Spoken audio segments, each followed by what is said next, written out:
তো hello viewers, আসসালামু আলাইকুম। কি অবস্থা সকলে? আশা করি ভালো আছেন। তো আজকে আমরা দেখাবো কিভাবে জয়েন আইনের মধ্যে একটা অ্যাকাউন্ট ক্রিয়েট করবেন, কিভাবে অ্যাকাউন্টটা ভেরিফাই করে ডিপোজিট উইথড্র করবেন। তো প্রথমেই দেখবেন এই ভিডিওর কমেন্ট বক্সে একটা লিংক আছে, লিংকে একটা ক্লিক দিবেন।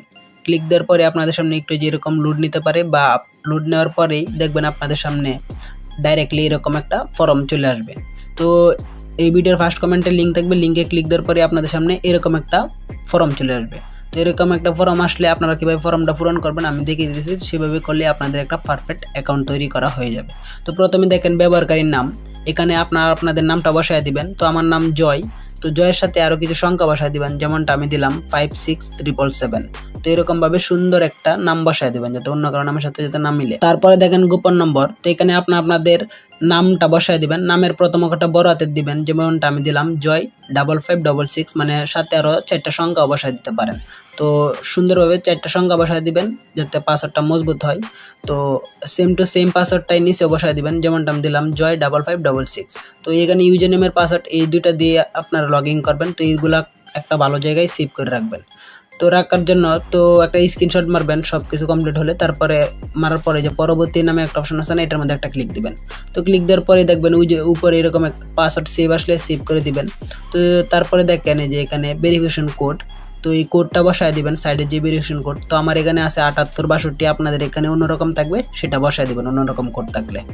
তো সুন্দরভাবে কোডটা বসায় দিবেন। কোডটা বসায় দেওয়ার পর নিচে দেখেন এই যে মুদ্রা, তো মুদ্রা এটা বিডিটি থাকবে, এখানে কোনো চেঞ্জ করার দরকার নাই। তারপর দেখেন ফোন নম্বর, তো এই ফোন নম্বরের জায়গায় আপনাদের একটা অ্যাক্টিভ ফোন নাম্বার বসায় দিবেন।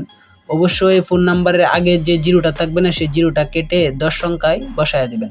তো সুন্দর করে বসায় দিবেন। আর অবশ্যই ফোন নাম্বারে যে বিকাশ নগদ রকেট খোলা থাকে যাতে আপনারা লেনদেন করতে পারেন। তারপর একটা ইমেল বসায় দিবেন, মানে জিমেল। তো আপনাদের ফোনে একটা অবশ্যই জিমেল থাকে, সেই জিমেলটা বসায় দিবেন। তো জিমেলটা বসায় দেওয়ার পর নিচেতে দেখেন রেফারেল কোড, এখানে কোনো কিছুই লাগবে না, এখানে আপনার লিঙ্ক থেকে ঢুকলেই হবে, এটা অটোমেটিকলি থাকবে, তাহলেই হবে, এখানে কোনো কিছু লাগবে না, বুঝতে পারছেন? তো এখানে কোনো কিছুই লাগবে না, দেওয়ার দরকার নাই। তারপর দেখেন যে এখানে টিকমার্ক নামে একটা অপশন আছে না কালি করে, এখানে একটা টিকমার্ক বসায় সুন্দর করে দেখবেন সব কিছু ঠিকঠাক আছে কিনা। তো সব কিছু যদি ঠিকঠাক থাকে তাহলে একটা স্ক্রিনশট মেরে রাখতে পারেন। তো স্ক্রিনশট মারার পরে যে সম্পূর্ণ করা টিক চিহ্ন, এই সম্পূর্ণের মধ্যে একটা ক্লিক দিয়ে দিবেন।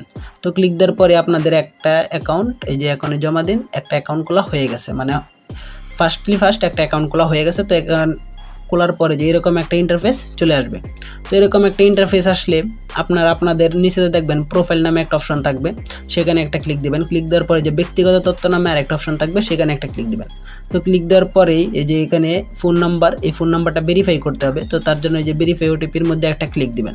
তো ক্লিক দেওয়ার পর এই যে এখানে একটা ক্লিক দেবেন। ক্লিক দেওয়ার পর আপনাদের সামনে যে এরকম ইন্টারফেস আসবে। তো এরকম ইন্টারফেস আসলে দেখেন সাইডে ভেরিফিকেশন কোড, তো এই কোডটা এখানে বসায় দিবেন। তো আমি বসায় দিতেছি 4115। তো আমি বসায় দিলাম। বসায় দেওয়ার পরে যে ওটিপি অনুরোধ করুন নামে একটা অপশন আছে, এখানে একটা ক্লিক দিবেন। আপনাদের এখানে অন্যরকম ভেরিফিকেশন কোড থাকতে পারে। তারপরে যে ওটিপি অনুরোধ করুন, এটার মধ্যে একটা ক্লিক দেওয়ার পর কিছুক্ষণ লোড নেবে। লোড নেওয়ার পরে দেখেন 15 মিনিট টাইম দিয়েছে। তো 15 মিনিটের মধ্যে যে নাম্বারটা দিচ্ছেন না, সেই নাম্বারে একটা কল যাবে বা মেসেজ বক্সে মেসেজ যেতে পারে। তো অবশ্যই বেশিরভাগই কল যায়। তো কল যাবে, কল যাওয়ার পরে যে এখানে কালীঘর আছে না, এখানে একটা 6 সংখ্যার কোড যাবে। তো বলবে তারা সেই 6 সংখ্যার কোডটা মনোযোগ দিয়ে শুনবেন বা কোনো একটা খাতায় লিখে যখন তখন এখানে বসায় খালি যে জমা দিন নামে একটা অপশন আছে, এখানে একটা ক্লিক দেবেন। ক্লিক দেওয়ার পরে দেখবেন ভেরিফাই হয়ে যাবে। তো আমার যেহেতু এটা ডেমো তাই আমি ভেরিফাই করতেছি না। তো তারপরে যে আমানত, এটার মধ্যে একটা ক্লিক দিবেন, মানে নাম্বারটা ভেরিফাই করার পর। তারপরে যে বিকাশ নগদ আছে, আরও আপনার নাম্বার যেটাগুলো থাকবে সেটাও থাকবে। তো একটা সিলেক্ট করে নেবেন। তো আমি বিকাশ সিলেক্ট করলাম, এই যে অ্যামাউন্ট দিলাম। তো অ্যামাউন্টটা চাইলে এই যে এখানে অ্যামাউন্ট দিলাম, অ্যামাউন্টটা চাইলে আপনারা এখানে লিখতেও পারেন যত টাকা ডিপোজিট করবেন। তো দেখেন এখানে আমি 1000 টাকা দিলাম। তো দেওয়ার পরে যে নো বোনাস নামে একটা অপশন আছে না, এখানে ক্লিক দিয়ে যে আপনারা চাইলে এখানে বোনাসও নিতে পারেন, কিন্তু আমি নেব না, কারণ বোনাস নিলে টার্ন ওভারের ঝামেলা, আপনারাও নেওয়ার দরকার নাই। তারপরে যে আমানত নিশ্চিত করুন, এখানে একটা ক্লিক দিবেন। তো ক্লিক দেওয়ার পরে কিছুক্ষণ লোড নেবে। লোড নেওয়ার পরে যে বিকাশে নিয়ে চলে আসবে। তো বিকাশে আসার পর এখানে আপনাদের নাম্বারটা দিবেন, যে নাম্বারে বিকাশ খোলা, যে নাম্বারটা দিচ্ছেন, তো সেই নাম্বারটা বসায় দিবেন। তো তারপর আস্তে আস্তে আগায় যাবেন, যেটা চাইবো কোড যাবে আপনার ফোনে, সেই কোডটা বসায় দিবেন এরকমভাবে। তো তারাই বিকাশ থেকে কেটে নেবে। তো একদম সহজ, কিন্তু জয়েন এনে ডিপোজিট করা কোনো প্যারা নাই। তো একদম সহজভাবে যেটা চাইবো সেটাভাবে ডিপোজিট করবেন। তারপরে যে উত্তোলন করবেন আপনারা বিকাশ নগদে উত্তোলন তো সকলেই পারেন, একদম সহজ। খালি নাম্বার থাকবে বিকাশ, আপনার নাম্বার যেটা খোলা সেই নাম্বার খালি অ্যামাউন্ট বসে খালি সাবমিট দিলে উইথড্র হয়ে যাবে আর কি। তো ওই যে তারপরে যে উত্তোলনের মধ্যে একটা ক্লিক দিয়ে দেবেন আর কি। তো ওই যে আজকের মতো এই পর্যন্তই। Tata bye bye. কোনো সমস্যা